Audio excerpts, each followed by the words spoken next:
My name is Jack, and I've lived in a small town in the US my whole life. And it's a quiet place. The kind where everyone knows everybody and not much changes. But there's one place in town that everybody avoids.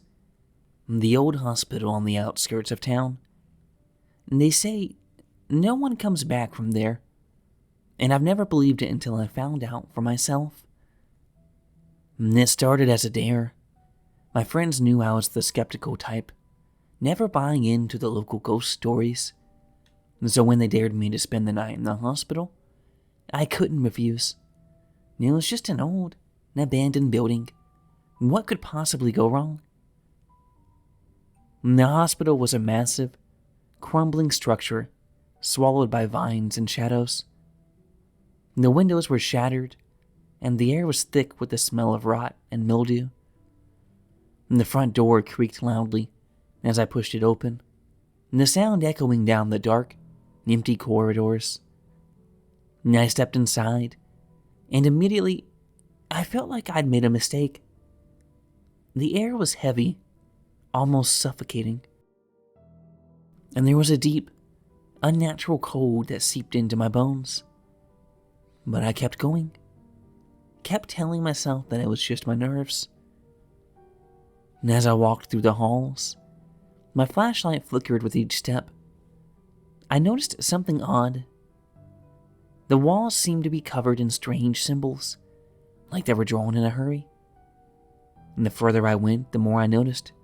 The symbols were smeared in what looked like blood. And the sound echoed down the hall, a soft, an almost imperceptible whisper.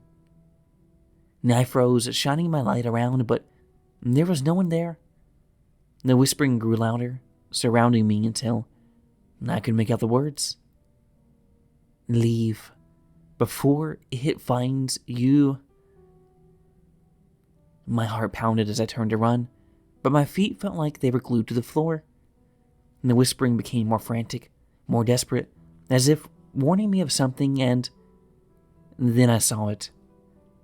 The shadow at the end of the hall, moving towards me. And it was tall, hunched, with eyes that glowed red in the darkness. And I forced my legs to move, sprinting down the corridors, trying to find the exit.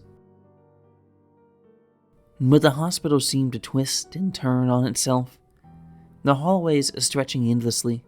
No matter which way I went, I just couldn't find my way out. And the whispering followed me, now mixed with low growls. The walls seemed to close in, and the cold was so intense that I could see my breath in the air. And panic set in as I realized I was completely lost, trapped in this nightmarish maze. And then I heard it. The sound of something dragging across the floor, getting closer. And I didn't dare look back, but I could feel it. The presence looming behind me. The air grew thicker, and the whispers turning into screams. And I finally stumbled into a room, slamming the door behind me. The room was pitch black, but I could hear something breathing heavily in the corner. My flashlight flickered back to life, revealing the source of the sound. A figure crouched in the corner, hiding its face in the shadows. Before I could react, it lunged at me, knocking the flashlight out of my hand. And I scrambled to the door, but it wouldn't budge. The figure was on me in seconds, its icy hands wrapping around my throat, squeezing the life out of me. And as I gasped for air, I heard the whispers again, and this time in my right ear. You should have left. Then everything went black. And I don't know how long I was unconscious, but when I woke up, I was outside of the hospital, lying in the overgrown grass. The sun was just rising, and the building looked as decrepit as ever, but I knew what I'd experienced was real. And the whispers, the shadows, the thing that tried to kill me, they were all real. And for days after, I couldn't shake the feeling of dread that clung to me. And I was plagued by nightmares, visions of that shadowy figure, the suffocating darkness, and the relentless whispers that warned me of the dangers. But the worst part was the sickness that followed. And it started with fever, one that no amount of rest or medication could break. My parents grew worried as I became weaker, barely able to get out of bed. And the doctors in town couldn't figure out what was wrong. I was admitted to the local hospital where they ran test after test, but nothing came up. They said it was like my body was shutting down, as if I was being drained of life.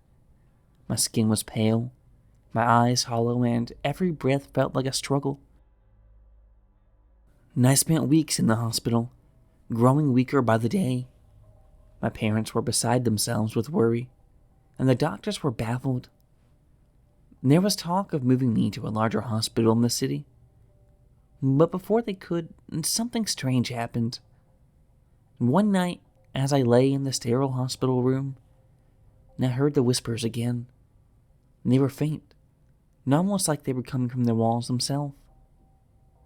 And at first, I thought I was imagining it, but then the whispers grew louder, more insistent. You need to leave.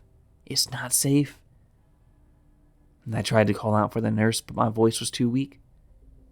And the room grew colder, the air thick with the same unnatural chill I'd felt in that cursed hospital.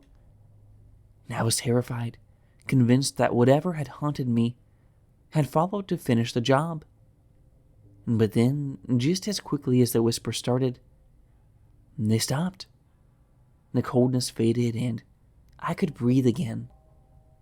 The next morning, the doctors were stunned to find that my fever had broken. And over the next few days, I began to recover, gaining my strength back little by little. My parents didn't waste any time. As soon as I was well enough, they made the decision to leave our small town and move to Chicago. They never told me exactly why, but I think they knew something wasn't right in that town, and especially after what had happened to me. We've been in Chicago for a few years now, and life is much better. The city is bustling, full of life, and the memories of that night have started to fade. I'm healthier than I've ever been, and I've even managed to make new friends. But every now and then, I still get that feeling, the sense that something is watching me and waiting. And I try to push those thoughts away, to tell myself that it's all in the past. But deep down, I know that night at the hospital will haunt me for the rest of my life, no matter how good things are now. I'll never forget the horror of that place, the way it reached out and almost took me. And some nights, when it's quiet, I think I can still hear the whispers, and even though I'm far away from the old hospital, I can't shake the feeling that it's not done with me yet.